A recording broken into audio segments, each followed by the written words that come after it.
OK, la leçon 6.3 porte sur la tangente, qui est un nouveau concept. Euh, Avant d'arriver à la tangente, juste deux courtes définitions que je veux vous mentionner. Alors, si tu regardes un avion dans le ciel, l'angle que la ligne, l'angle que ta ligne de visée forme avec l'horizontale s'appelle l'angle d'élévation. Alors, si disons, toi tu es ici et tu regardes un avion, la ligne que ça fait ou l'angle que ça fait ici, on appelle ça l'angle d'élévation. Si la pilote regarde le bateau, l'angle que la ligne de visée forme avec l'horizontale s'appelle l'angle de dépression. Alors, si tu as quelqu'un ici qui est en train de regarder vers le bas, l'angle avec l'horizontale, on voit que ça, c'est l'angle de dépression. Alors, l'angle de dépression, c'est l'angle formé lorsqu'on regarde vers le bas, formé avec l'horizontale. Et l'angle d'élévation, on est en train de regarder vers le haut, c'est l'angle qui est formé avec l'horizontale et euh, l'objet qui est dans les airs. Alors, on va avoir besoin de ça dans des problèmes futurs. Lorsqu'on travaille avec les triangles rectangles pour déterminer des rapports trigonométriques, on donne des noms particuliers à leur côté en fonction de l'angle étudié. Alors, on sait que l'angle de 90 degrés est identifié ici avec un carré. Le côté opposé de l'angle de 90 degrés, c'est toujours l'hypoténuse. On se souvient, c'est toujours le côté le plus long d'un triangle rectangle. Alors, si je pars de l'angle A, ici, OK, on est en train d'étudier l'angle A. Le côté associé à l'angle A, qui n'est pas l'hypoténuse, alors le côté ou la cathète ici, qui est associé à l'angle A, on appelle ça le côté adjacent. Puis le côté opposé de l'angle A, on appelle ça le côté opposé. Alors, soit l'angle A du triangle rectangle ABC, dont AB, le côté AB, est l'hypoténuse. Le côté BC, c'est le côté opposé de l'angle A. Puis, le côté adjacent, c'est celui qui est rattaché à l'angle A. La comparaison des rapports. Alors, ici, on voit des triangles qui ont été formés. Puis évidemment, ce triangle, évidemment, l'angle A est le même pour chacun des triangles. Alors ici, on a l'angle ou le triangle ABC, ADE. On a aussi un autre angle, AF, puis la lettre c'est G. Alors on voit un triangle, un deuxième triangle, un troisième triangle, puis ensuite un très grand triangle ici. Alors, pour tout angle aigu A d'un triangle rectangle, la tangente correspond. Okay? La tangente, qui est le nouveau mot, c'est la longueur du côté opposé divisée par la longueur du côté adjacent. Alors, pour l'angle A, le côté opposé, ici, c'est BC, puis l'adjacent, c'est AC. Alors, on dit que le côté BC divisé par le côté AC, c'est égal à la tangente. Alors, la tangente, c'est tout simplement un rapport. C'est un rapport du côté opposé sur le côté adjacent. Alors qu'on peut abréger, la tangente de l'angle A est le rapport du côté opposé divisé par la longueur du côté adjacent. J'ai mis ici TOA car c'est le raccourci. Tangente du côté opposé sur le côté adjacent. Au cours de cette exploration, on a découvert que la valeur de la tangente d'un angle donné dépend seulement de la mesure de l'angle. La valeur de la tangente ne dépend pas de la taille du triangle. Alors, si tu connais la mesure d'un angle, la touche tan sur ta calculatrice te permet de déterminer la tangente. En d'autres mots, le rapport du côté opposé sur le côté adjacent. Alors, ça va nous donner un nombre décimal. Si tu connais ce nombre décimal-là, ou si tu connais le rapport, en d'autres mots, si tu connais la tangente d'un angle, la touche tan-1. OK? Alors, puis je vais aller à la calculatrice dans une minute. La touche tan-1 de la calculatrice te permet de déterminer la mesure de l'angle. Alors, regardons la calculatrice. Alors, la détermination des tangentes, puis on demande ici de s'assurer que la calculatrice soit en mode degré. Alors, pour nos calculatrices à l'école, on doit s'assurer que lorsque je vais à mode, j'utilise les flèches ici. Puis vous voyez, si j'appuie sur Enter, souvent, la calculatrice va être en mode radian. Nous autres, on veut l'avoir en mode degré. Alors, je le mets en évidence, je pèse Enter, puis ensuite, je peux retourner et faire Clear. Puis là, je suis prêt pour revenir à ma leçon. OK? Alors, un angle de 40 degrés a une tangente de 0,839. Alors, pour faire ça, je vais aller à ma calculatrice, puis je vais aller entrer tan 40.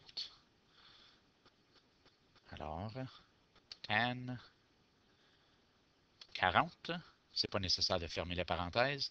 Enter, 0,839099, etc.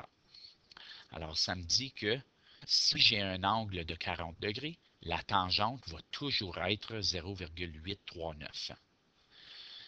Si je veux savoir quelle est la longueur ou la mesure d'un angle, si la tangente A est égale à 1,782, la mesure de l'angle est 61.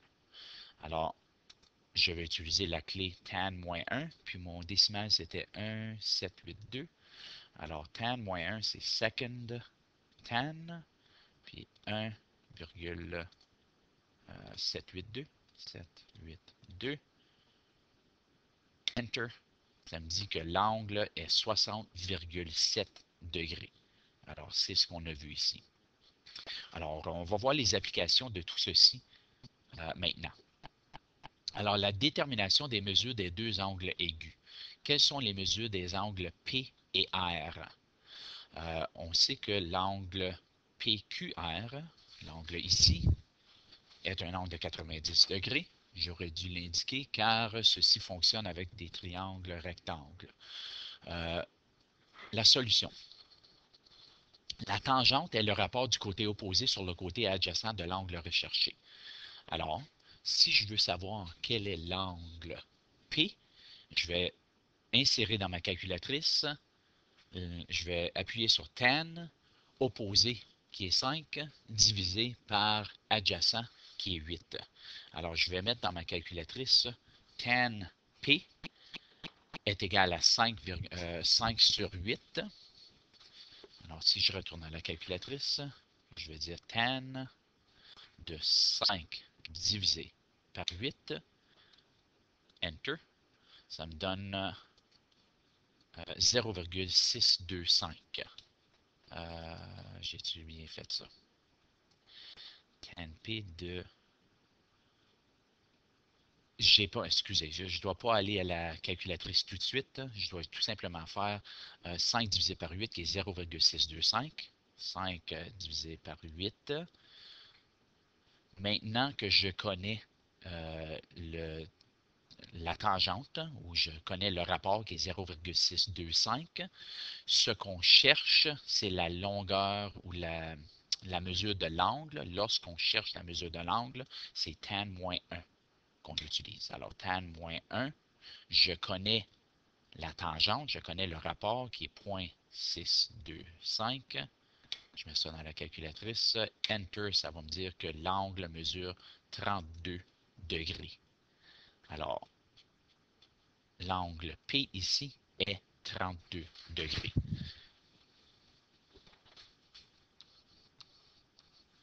Façon facile d'aller trouver l'angle R, c'est de faire 180 moins 90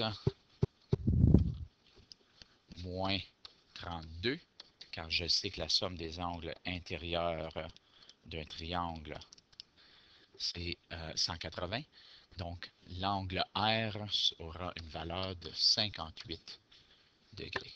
Celui-là est 58 degrés. Alors, l'angle P est égal à 32. Pour l'angle R, on l'a trouvé déjà qui était 58, mais on peut le faire à l'aide de la tangente aussi. Alors maintenant, si je cherche cet angle ici, le côté opposé devient 8 et le côté adjacent est maintenant 5. Alors, je vais faire 8 divisé par 5, puis je vais retourner en bas ici. 8 divisé par 5 ou tan moins 1 de 8 divisé par 5. J'aurais pu faire 8 divisé par 5, puis faire tan moins 1, car je cherche la mesure de l'angle, de 1,6, qui me donne 58, ou j'aurais pu tout simplement mettre tan moins 1, côté opposé, c'était 8 sur 5, côté opposé, divisé par côté adjacent, ça va me donner la même chose. Alors, passons à un autre exemple. Ici, la tour de paix à Ottawa, d'un point situé au sol, à 30 mètres de la base de la tour, l'angle d'élévation du sommet de la tour est 72 degrés, détermine la hauteur. Alors, premièrement, je vais me faire un croquis. Je vais me faire un dessin de ce que ceci représente.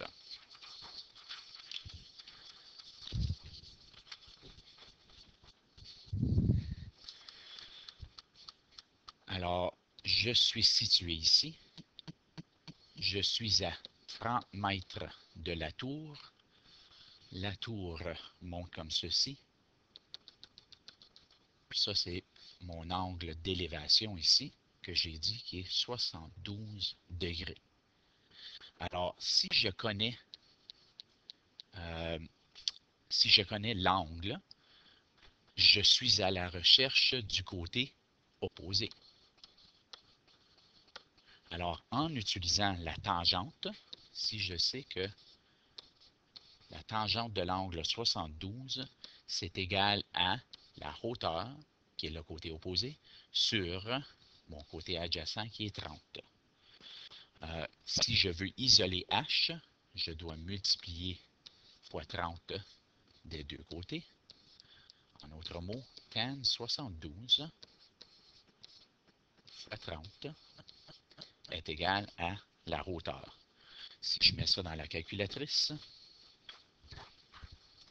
72 fois 30, tan 72, ferme la parenthèse, fois 30, ça va me donner la hauteur 92,3, puis on va juste arrondir à 92 est égal à H. Alors, la tour de paix a une hauteur de 92 mètres. Exemple 5, la détermination des longueurs des côtés. Alors, pour le triangle JKL, détermine la longueur du segment KL. Alors, je veux savoir quelle est la longueur. J'ai déjà la mesure de l'angle. Alors, je cherche la tangente, qui est le rapport du côté opposé, sur le côté adjacent, qui est KL. Alors, si je veux trouver quelle est la valeur de KL, je dois multiplier par KL des deux côtés.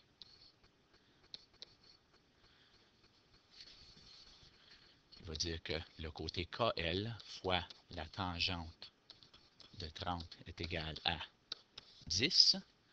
Puis j'essaie d'isoler KL, donc je dois diviser par tan 30. Divise par tan 30. Ceci, ça s'annule.